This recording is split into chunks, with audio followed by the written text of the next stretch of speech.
ये कहानी असल में शुरू होती है केजरीवाल से। मफलर मैन के सीएम बनने के बाद अब हर एंगू पेंगू को लगता था कि राजनीति बहुत आसान है।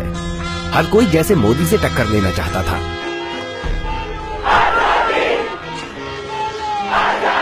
सोशल नेटवर्किंग साइट्स पर दो तरह के लोग थे, मोदी भक्त और मोदी विरोधी।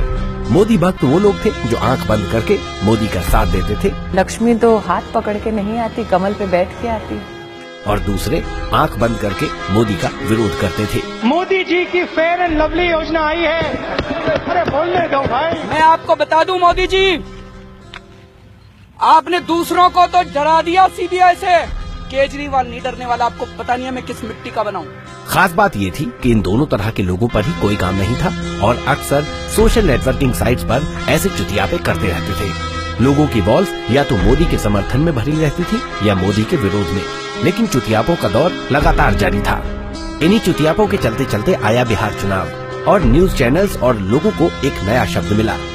शब्द था इंटॉलरेंस, यानी असहिष्णुता, जिसका मतलब मुझे आज तक नहीं पता। कहा ये जाने लगा कि बहुत सारे चैनल्स के एंकर्स और रिपोर्टर्स ने तो इस शब्द को बोलना भी तभी सीखा था।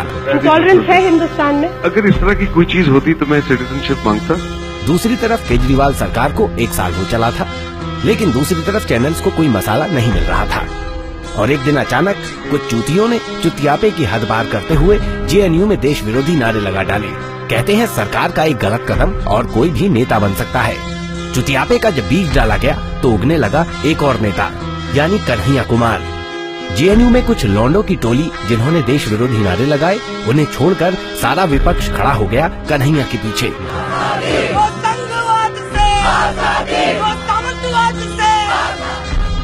नीतीश के लिए कन्हैया कन्हैया जी हो गए और विपक्ष कन्हैया को अपनी ढाल बनाने लगा। जो कुछ भी कन्हैया जी ने कहा है वो बिल्कुल सही है, दुरुस्त है।